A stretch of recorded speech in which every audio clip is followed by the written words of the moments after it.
Testing 1, 2, 3, and we're live. Okay. Sweet. While I wait for people to come in, I'm just gonna get this going. Put out the word and whatnot. Let's see. I think this time I'm a little bit more prepared.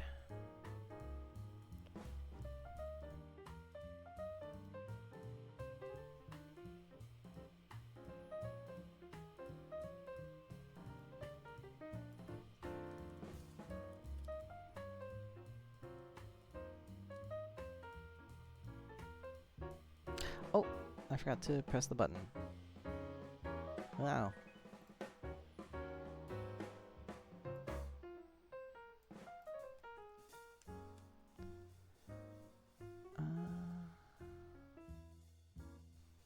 Okay. Pause that. I forgot the image. Ah, nuts. Okay. Lesson learned.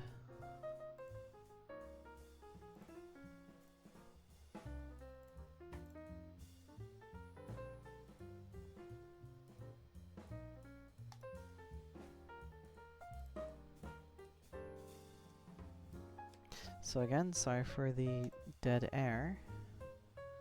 I'm just trying to get the word out that I am live. I think I'm live. Yeah, I should be. Just need to reload some stuff. Do I have this set to the right day? Uh-oh. Uh-oh. I guess I'll find out. Boy, time flies by when I'm not ready. Okay.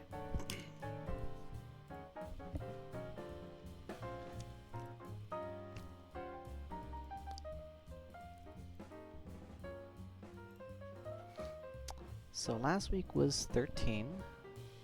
Today is indeed 14. Uh-huh. And almost there. Oh, I think I got it. A little scuffed, but we're here.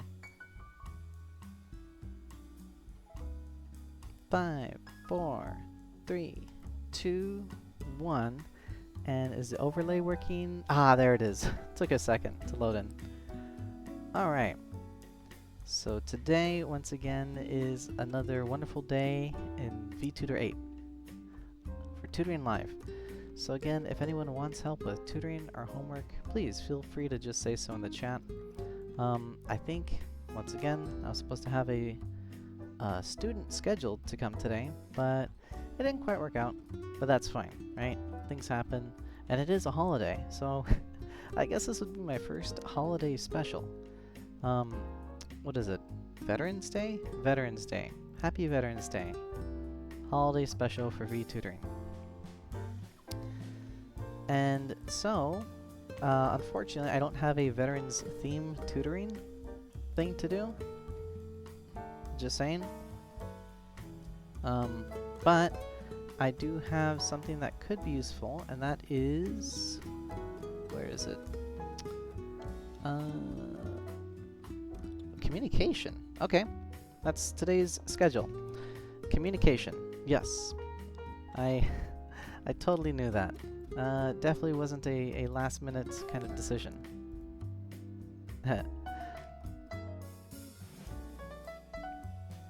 So today's lesson... Oh, and again, sorry for jumping the gun. If anyone needs help with homework, if anyone wants to talk about homework, if anyone wants to jump in with an assignment that they need assistance with, yeah, just send a message in the chat, and I could help you out. This is conferencing software, so you can kind of join in and doodle here and say, oh yeah, I have this thing for geometry or trigonometry, and I'm trying to find out the angle of this thing. Then we can work on it together. Nice and easy. I definitely won't just be like staring at you the whole time, waiting for you to answer. No, no, no, no, no. Not like that at all.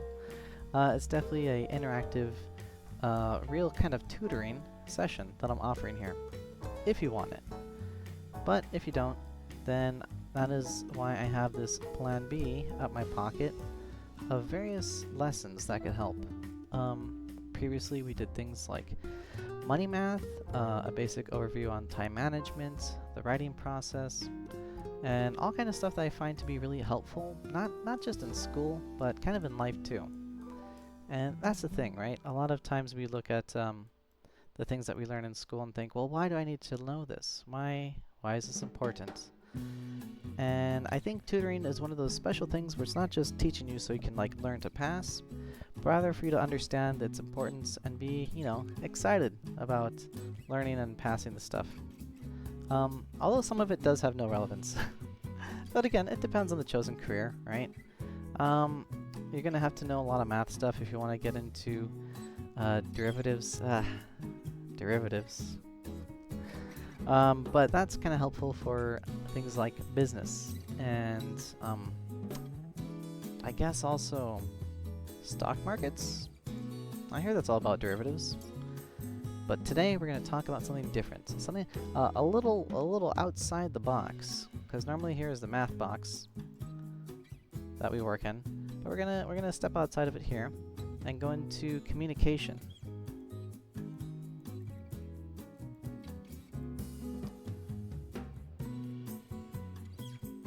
And believe me, this is very much a coincidence that we're talking about communication if you happen to have something that you need to do with communication. So it's not like, how do I put it? Communication really helped me kind of figure out, oh hey, this, oh geez, where am I going with this? Hold on. Sorry, I'm stopping mid-thought. My mind's working a bit faster than my mouth. What I'm trying to say is that it might be a coincidence that we are talking about communication because it is, I think, important to communicate when something like, you know, you're streaming, right? We're on Twitch. I think it's important to communicate that. A lot of people use things like Twitch. No, what is it? Not X? Twitter? The blue bird thing? Yeah, so that's kind of important for communicating, but it's not just for that either, right? Communication is kind of like, what's a good analogy? If any kind of relationship, personal or professional, is like a plant,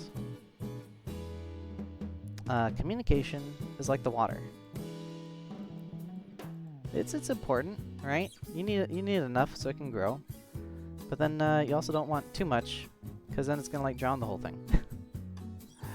So you know, you don't need to communicate everything like, oh hey, I am walking now, and oh hey, I'm sitting down.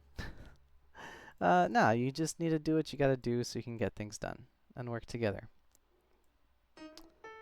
So to that end, in regards to communication, this isn't something that's exactly a class, more so that like maybe writing a checkbook isn't a class, or maybe applying for a credit card. I don't think there's a class for that. Applying for a loan, there's not really a class for that. It's just kind of papers that you get in front of you, right? And communication, you know, might be something like, oh yeah, I know how to communicate. I'm great. I'm a fantastic talker. I know how to talk all day and all night. I'm really good at that. But again, talking is not the same as communicating, right? Because you could talk about a lot of stuff, but communication is making sure that the idea of what you're thinking about, what's a good idea? I guess like a wheel?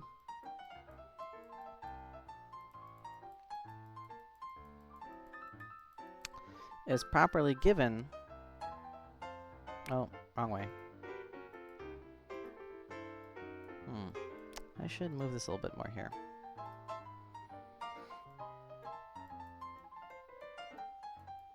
Communication is making sure that your idea is properly shared to someone else in a way that is important and benefits them, right? Or maybe not, but that's kind of what it is. It's not just talking, right? You can communicate through text, you can communicate through letter, basically the same thing, but newer tech. You can communicate through pictures, you can communicate through, I guess, video, sound, I guess would be words, body expressions, emotion. Like, what does this communicate? What does this communicate?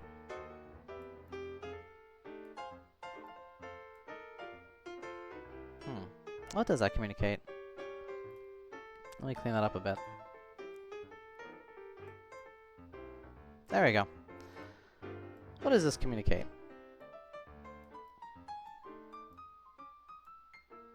Right?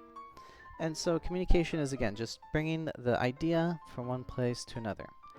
And the reason why I think that this would be kind of helpful as a, I guess, lesson plan, something to do, is because it plays into the roles in which we have, both for school, professional relationships, personal, whatever, right?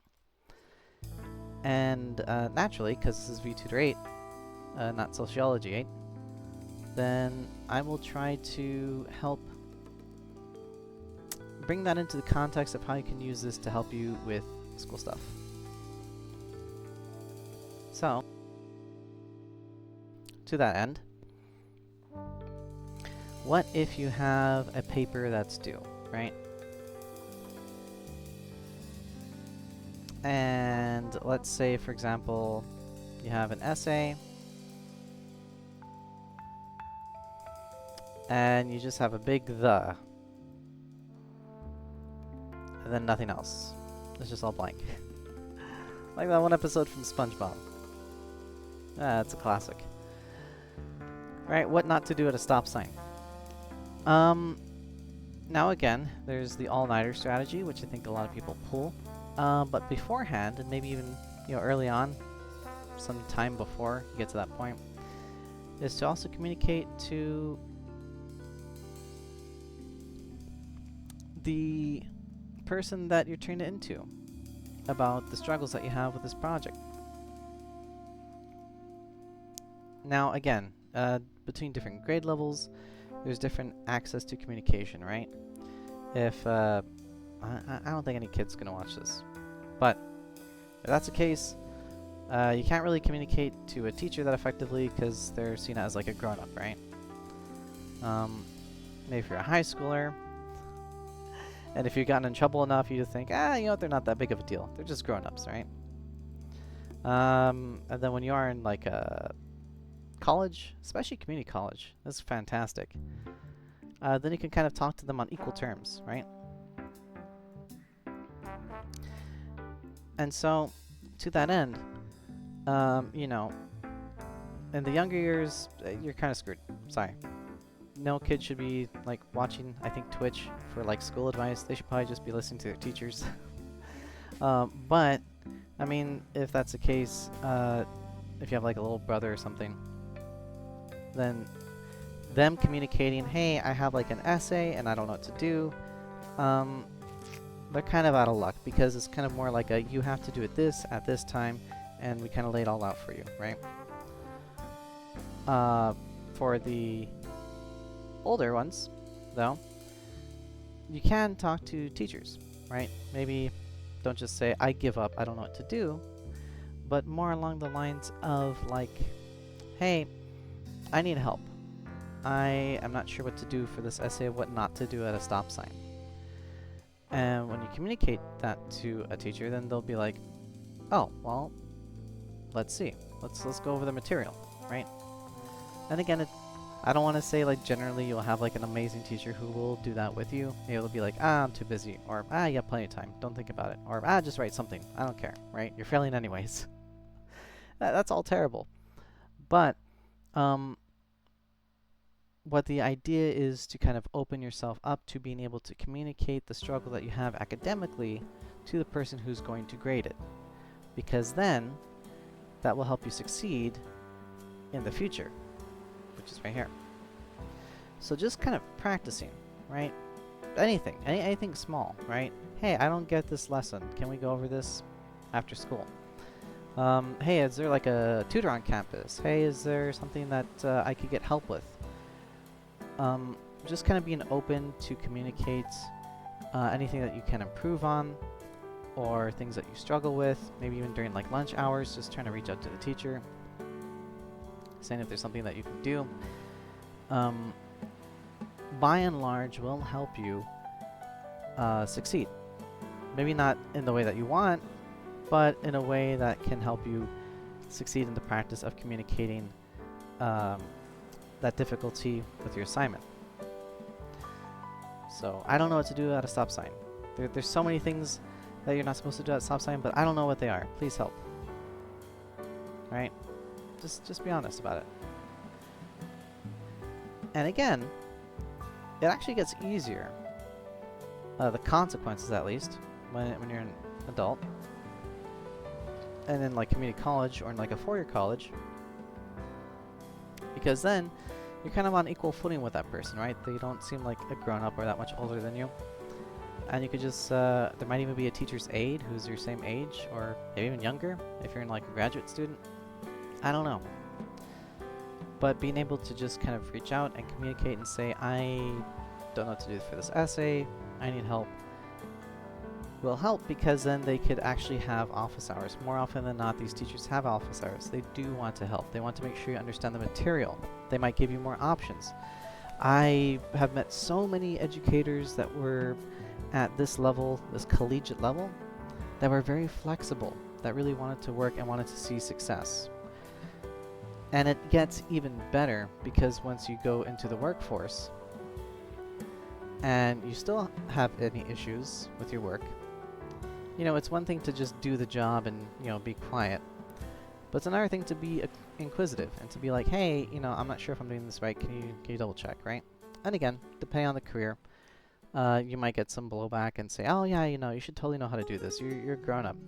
Well, why are you bothering me for? But then there's also times when you might reach out to someone and they might be like, take you under their wing as a mentorship. And then that way you can really kind of succeed and to grow. And in that way, communication, even for something simple or dumb as an essay, if you learn to do that earlier on, then you can carry that skill with you as you go through these stages in school and in career to put you at a higher level. And even then, right? Even if you're the big boss and you know you're the head honcho of an organization, this is still a skill that you would absolutely need, because even then, what does a head honcho do? Probably wears like a big top hat, right? That seems about right.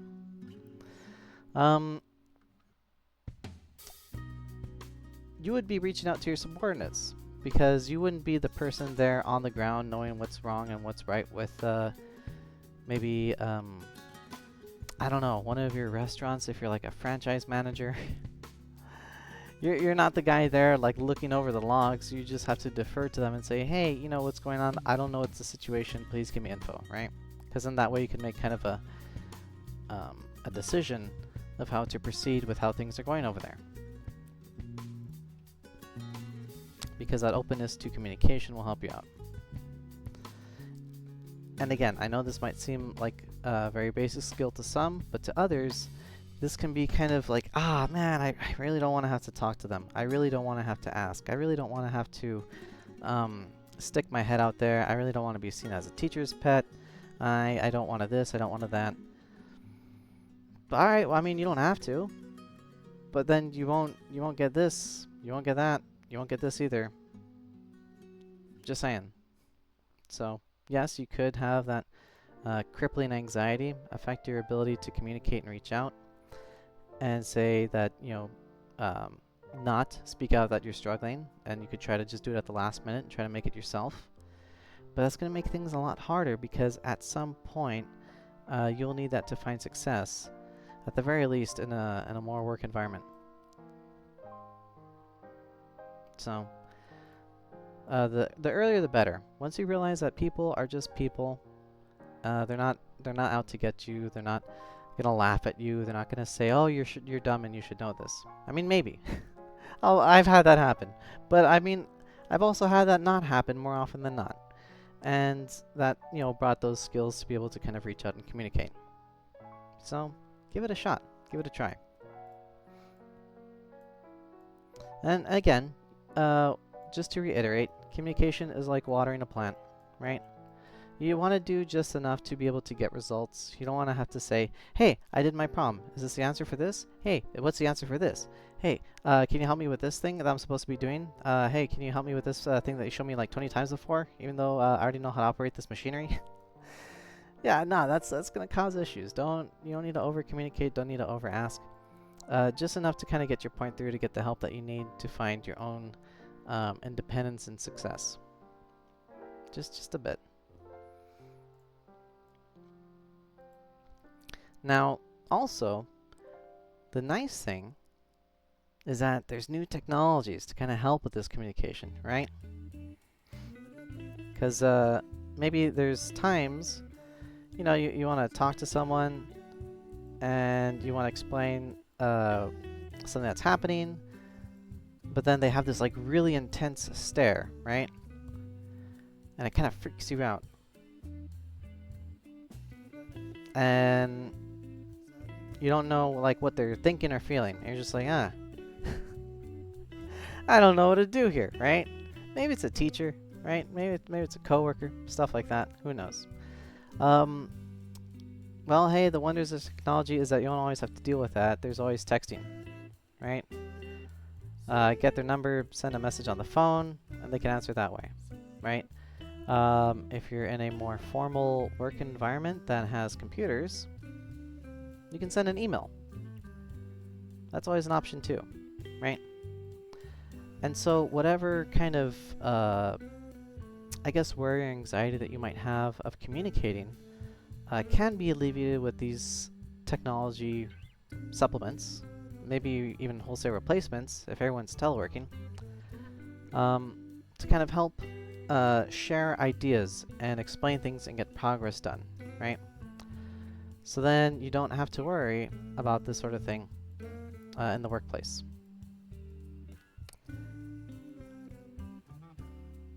And again, this could be a fear. I don't know. I know in some people that's a concern.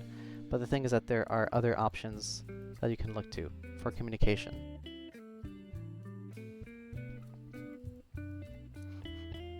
Now, just to also highlight this point though, and the reason why I want to highlight it is because how important it is what if we just don't communicate, right? What if there's something wrong with an assignment and you don't tell anyone about it? What if there is something that is that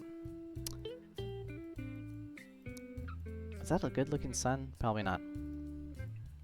What if there is a problem with the machinery and you just keep your head down and you don't tell anyone about it, right? What if there is a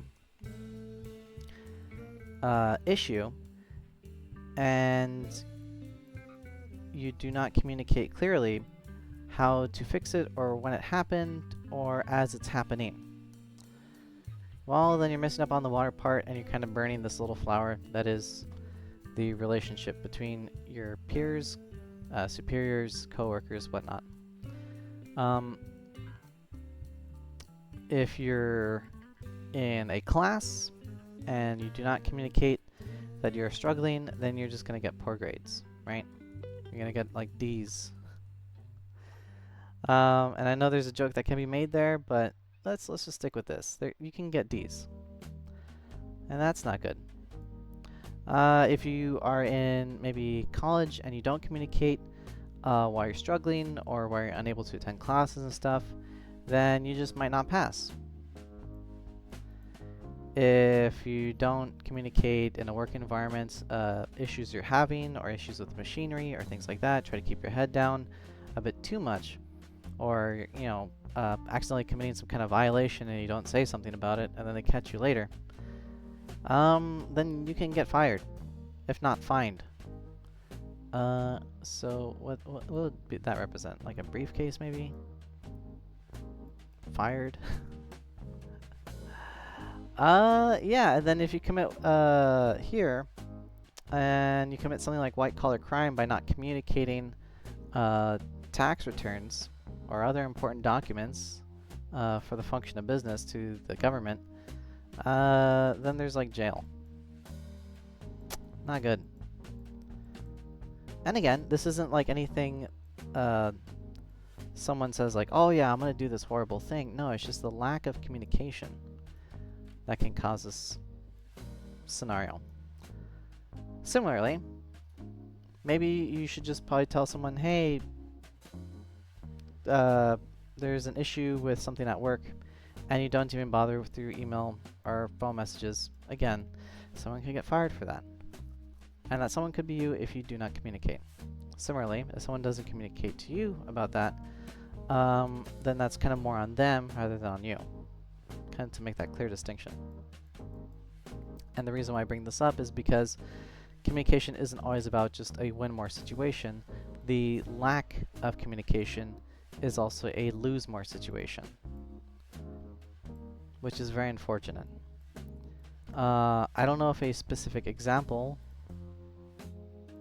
I guess this is from another lesson. Wow. I don't know if this specific example, I don't know if a specific example would help to illustrate this. So, well, yeah, maybe it would. Maybe it would. Let me think of a real life example that you can kind of look at and say, ah, yeah, this was a time when communication worked and did not work. Easy one. Okay. So, there is you being sick. You're feeling absolutely nauseous. It's a terrible day. Everything's spinning. The world's topsy-turvy. You ate something foul, right? But you gotta have work to do. But you're worried about driving because you're just in such a tizzy that you feel like it's gonna cause an accident. And maybe you have something really important to do, right? But you feel so sick, and then you're vomiting, just bleh, bleh, feeling awful, right? Stomach hurts. It's all in knots. Might even have to go to the hospital. Losing water. Things are coming out of both ends. It's just an awful time, right? Just a whole mess. But you got work. What are you gonna do, right? What can you do?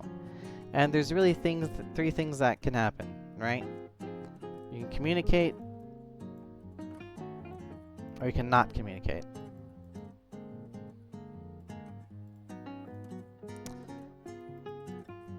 And what I mean is that if you communicate, you could say, hey, Colin, oh, what's a good picture of a phone? Like this, maybe? Do the phones still look like this with the dots? Yeah, sure. And the buttons, right?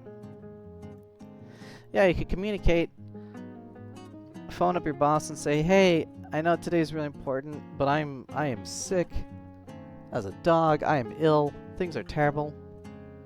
I need to take time off. And I need to take today off specifically. I'm so sorry. Here are the things that need to get done, right? You communicate. You explain, these are the tasks that need to get done. This was all I was supposed to do. Can you please have someone do it? I'm too sick. Bleh. I can't do it. Bleh. Right? You're feeling awful. And then what's going to happen is that they'll be like, okay, sure. We'll do it. And that's good. That's a win. That is a win. If they're just like, okay, fine. We'll do the work. Just be sick. Talk to you another time. That is a win, right? Now, on the flip side, if you don't communicate, right? And you simply do not call in, you do not tell anyone that you're sick, and you just lie in bed all day, hiding under covers, what's going to happen is instead of just being okay, people are going to get mad. They're going to be like, hey, why didn't this person call in? Why didn't they explain what's going on? Why are they a no-show? They have all these important projects. We don't know what's supposed to be going on. This person's the crux of our organization. and they're really laying us down. And that can get you in some really hot water, right? And even on the flip side, right? If you and you're still sick as a dog, right?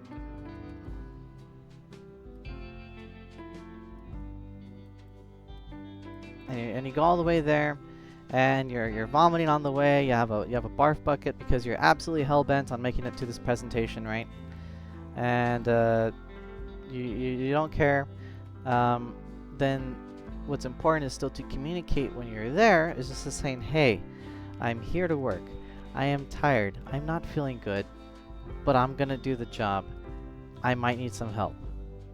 And then if you communicate that to maybe a coworker or a friend or some kind of associate that you work with, you know, they can be really great people.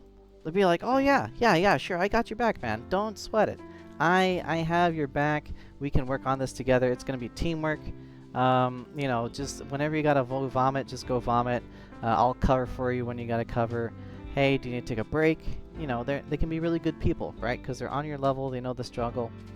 And just that communication can kind of help you get through.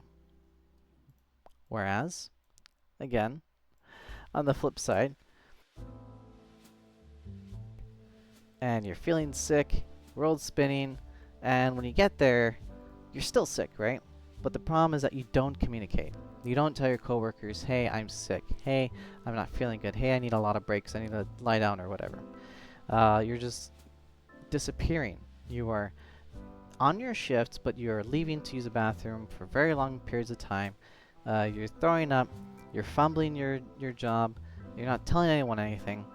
Then they're going to be upset, right? They're going to be a little miffed. Be like, hey, why isn't this guy communicating to us? Like, what's going on? He's not telling us anything. He's just taking his time off. Is he doing drugs? Is this guy off his rocker? Like, is he just taking advantage of us? Like, what's going on? And again, it's not necessarily that anything has changed. You're still sick in these situations, and you're at work. You're still sick at home in these situations, but you're at home. The key difference was just that communication. Being able to explain yourself. Being able to tell someone your situation, what's going on, and then they'll either just be okay with it, or just, you know, not mad at you, or they'll be glad to help you, and, you know, not disappointed in you. And again, that's why communicating about yourself, advocating for yourself, kind of explaining what's going on in your life. Those things can really help in a work, in a school, professional environment, right? And again, you could extrapolate this to things like relationships, to family, and whatnot. Maybe you already know. But in a work sense, you know, this is very, very important stuff. Very important. Especially in a career where there's like a lot of high turnover and people just have no-shows and stuff like that. Being able to be the person that communicates will make you the person that they cannot replace. So that's huge.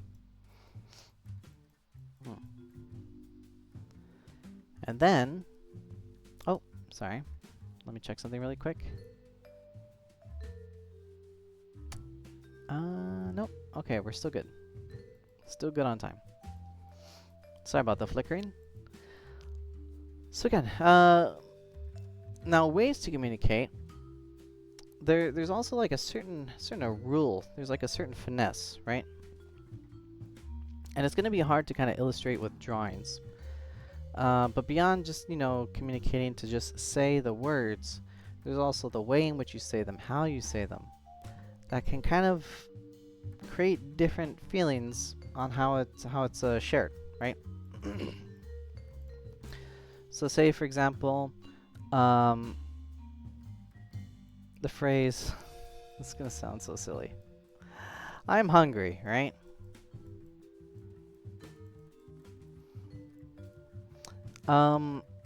Very basic. People feel this. Very common feeling. I'm hungry. And maybe the reasons why you want to communicate. Maybe you're trying to say you want to get lunch. Maybe you trying to say, hey, I need to take a lunch break. Maybe you're trying to say, hey, there's not enough food here. I'm still hungry. Can I get some more, please? Right?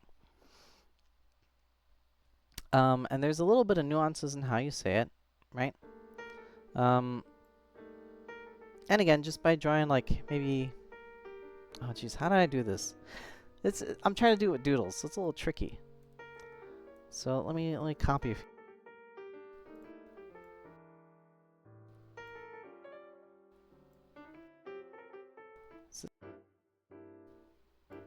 Yeah, let me scoot my head over here.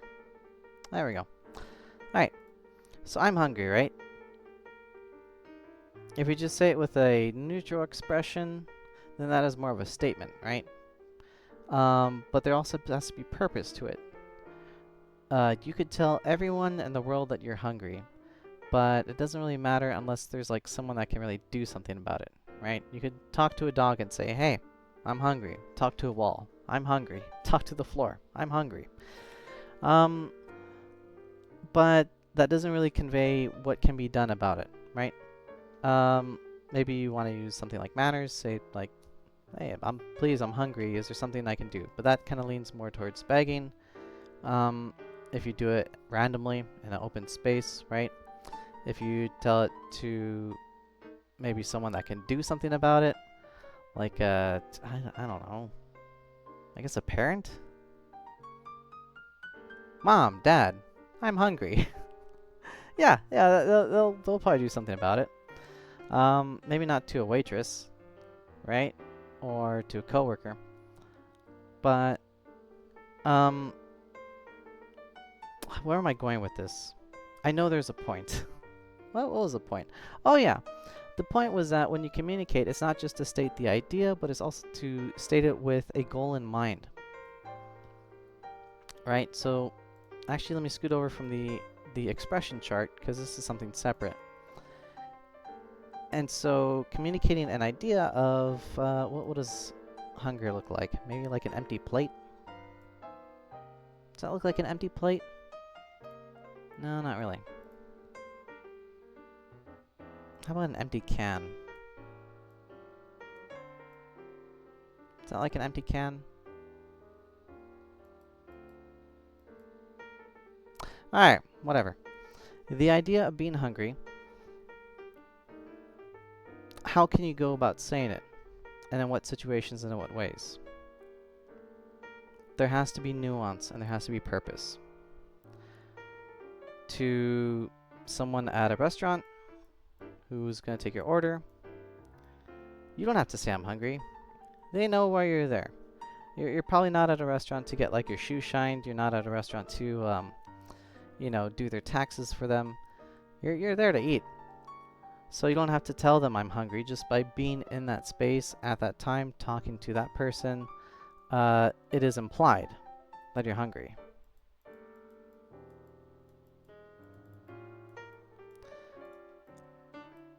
To someone that can help you with it, and I like the parent example.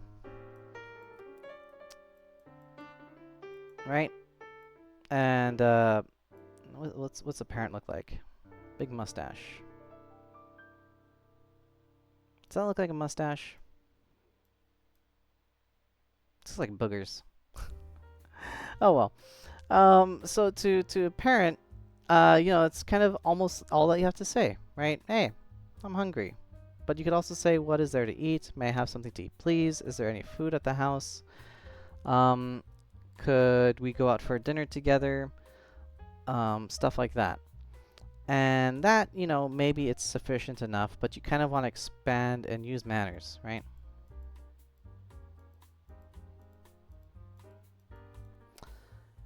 And then maybe to someone that is your equal, I don't know, like a date, a coworker, a friend. Yeah, let's go with a friend. All right, they're your equal. You want to just not just say I'm hungry, but you want to give direction, give purpose, and give points. And to say, hey, I'm pretty hungry. Are you hungry too? Let's go get something to eat together. What do you feel like? Oh, what I feel like is eating, I don't know, anything with meat, right? Let's go out to eat. let's go out shopping for some chicken and cook it at home. Or let's go out to eat for a burger. Something like that. Because again, the simple I'm hungry does not suffice. You'd have to use these kind of nuances. Now, why is this important? Maybe this is plainly obvious. Maybe this is so clear as day to say, oh yeah, no, of course. Why is this even a lesson? This is so easy. Like I've learned this. What I even have to learn it? I'm an expert. Well, the thing is that it's important to use these things and these skills so that you save yourself from embarrassment. Because if you get it mixed up, things aren't going to go well, right? For example, if it is implied that you are hungry every time you want to go visit your friend, that means that you have a relationship where every time you hang out with them, it's only for you guys to get food or for them to give you food or something related to food. And they're not really a friend, they're like a meal ticket, right? Just don't get it twisted. Don't do that.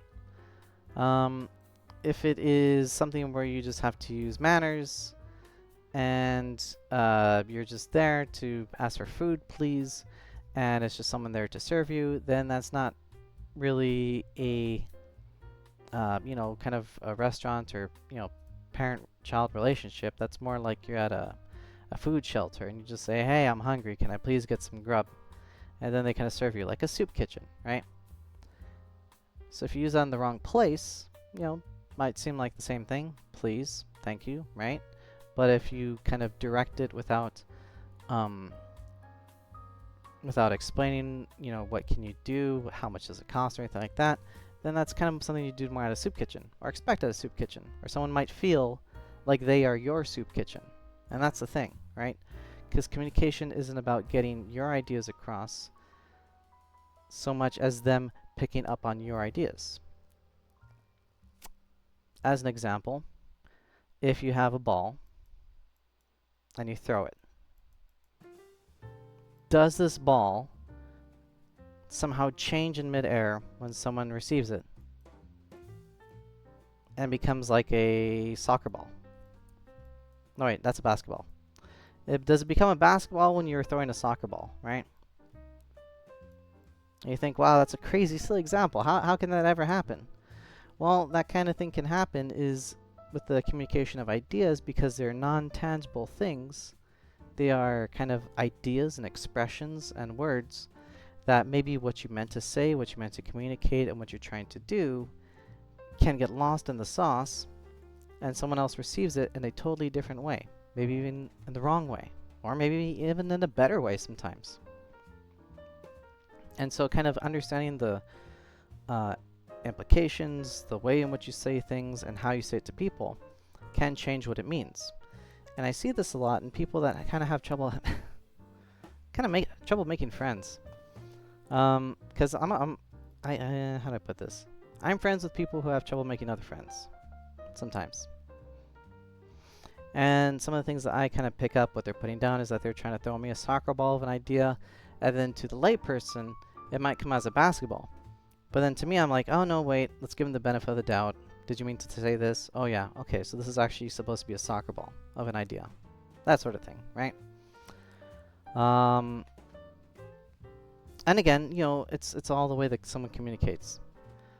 And the thing is that maybe you could kind of, soften things a bit too, right? So maybe someone's throwing like a bowling ball at you.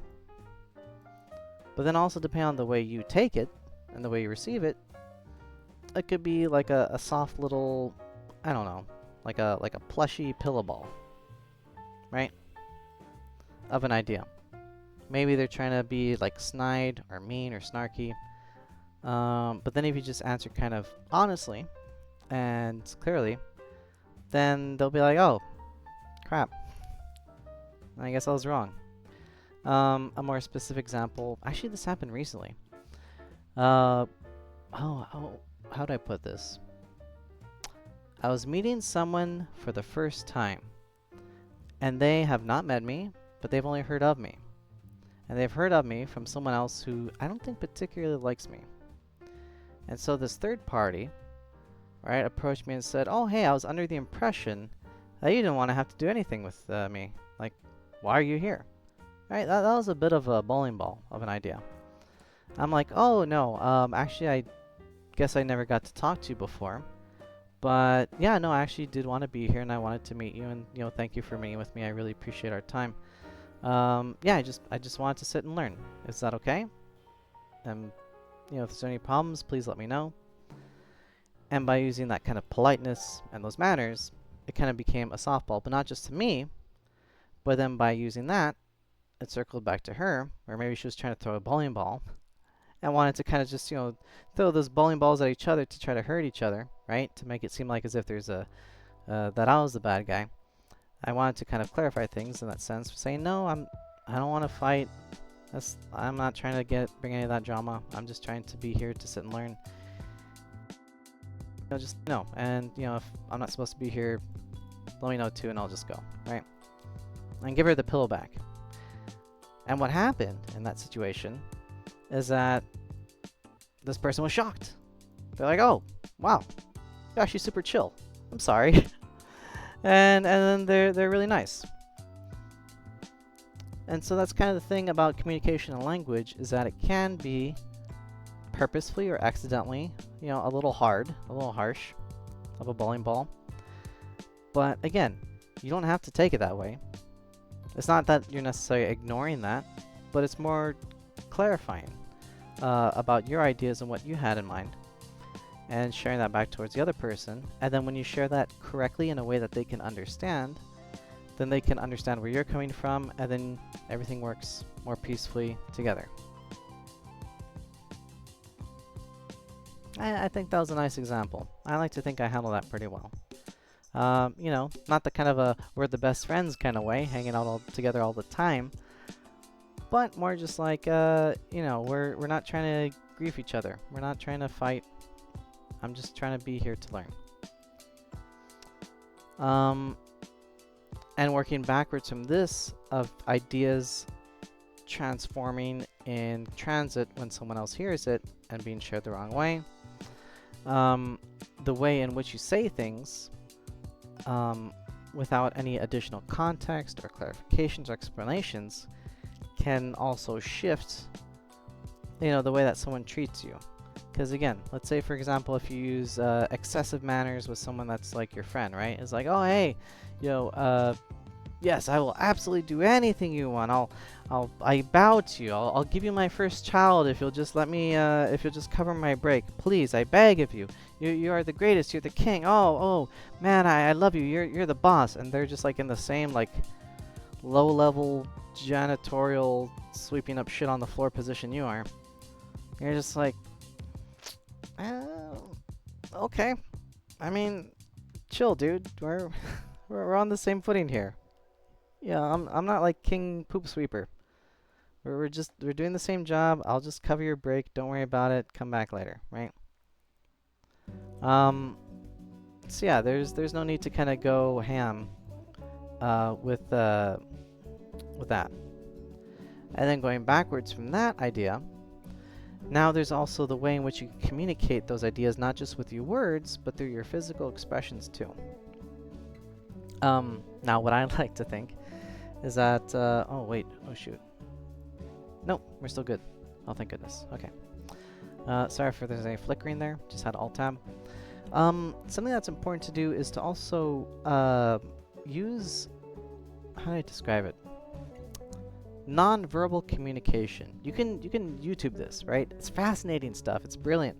It is a way in which someone expresses with either their face, their hands, their body language, how they feel, what they think, what they want, what they don't want, what they are feeling towards one thing and feeling another thing towards something else, right?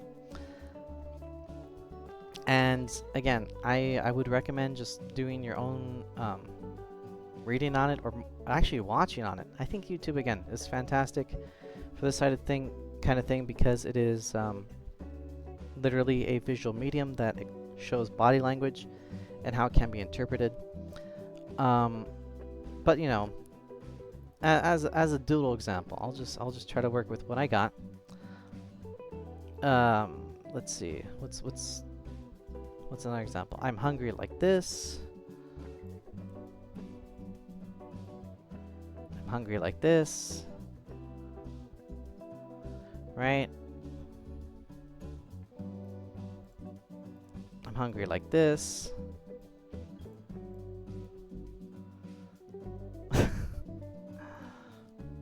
I'm hungry like this. And I'm hungry like, what's another one? I guess like this.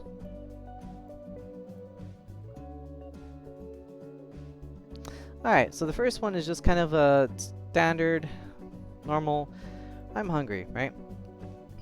Just a blatant statement of fact.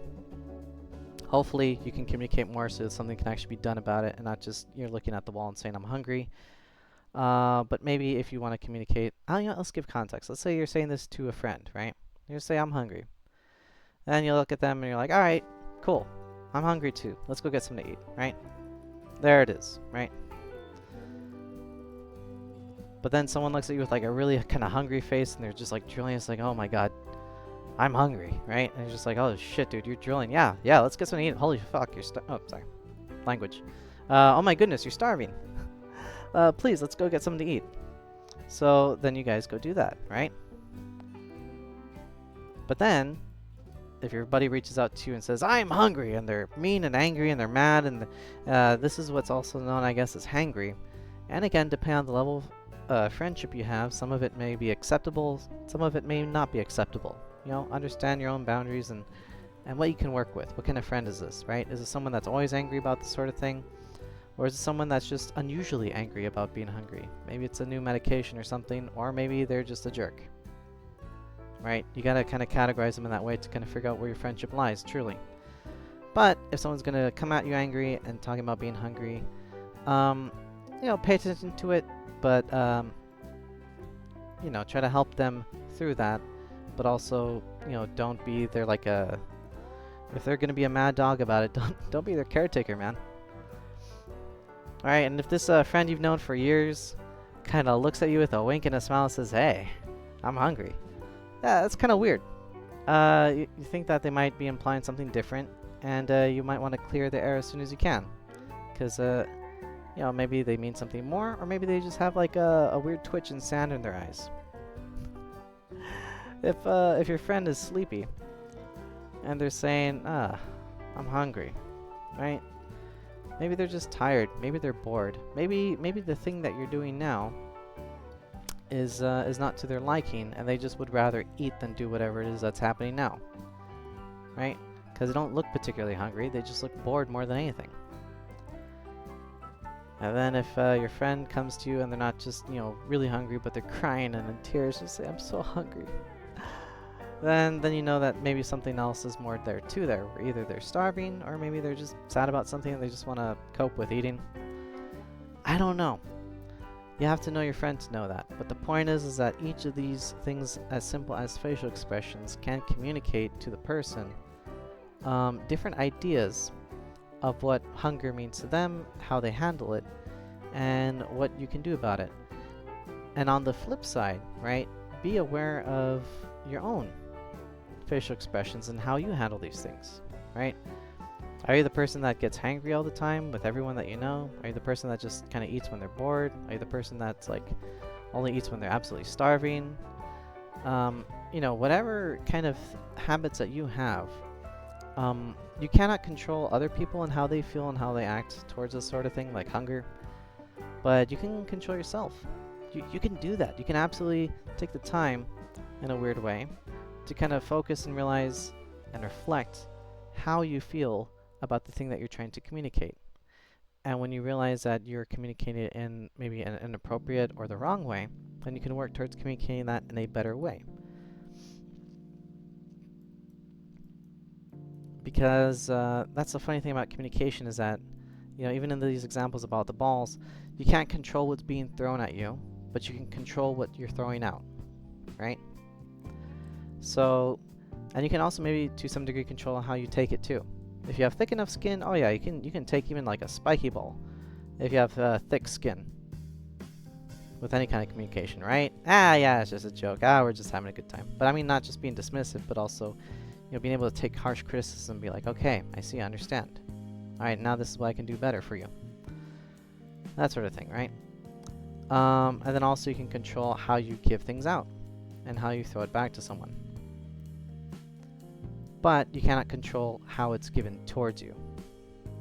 A similar way, when it comes to things like body language, that's something that you can control how you give out, not how someone controls when they react to you, right? If someone's always like kind of shying or like, moving away or kind of, disengaging, understand that, reflect on it, maybe even you might have to accept it, but work with what you got. Maybe you're always like towering over them and like, T-posing. If you're always T-posing on your coworkers when you're talking to them and they're shrinking back in fear, you might want to change that. Or maybe not. Maybe that's the job. I don't know. That'd be such a weird job. But that's how communication can work. And that you can kind of not only just control how much goes out, but also the quality, right? Are you doing like clean, sparkling water that is like premier mountain fresh melt water? Or are you doing like sewage water and you're just there to communicate crap? That's another thing about communication. And I know that this was, again, kind of a silly, kind of generic example that doesn't have anything to do with any specific homework, but it does have to deal with the success that you might find within relationships with your peers or with your teachers. So please consider what I had to say and use it to better yourself, because again, I remember when I was younger, I thought way more about like games and spreadsheets for those games and like how I can min-max fun and stuff like that. But I think thinking about how I communicated to people would have definitely helped a lot more to making more lifelong friends. So yeah, I guess this is today's lesson. I think next time I'll keep alternating between a more formal lesson and then this more kind of informal lesson. I guess life lesson? I don't know. But I hope that this was enjoyable, and I'll see y'all next week. Have a good night. Outro. There we go.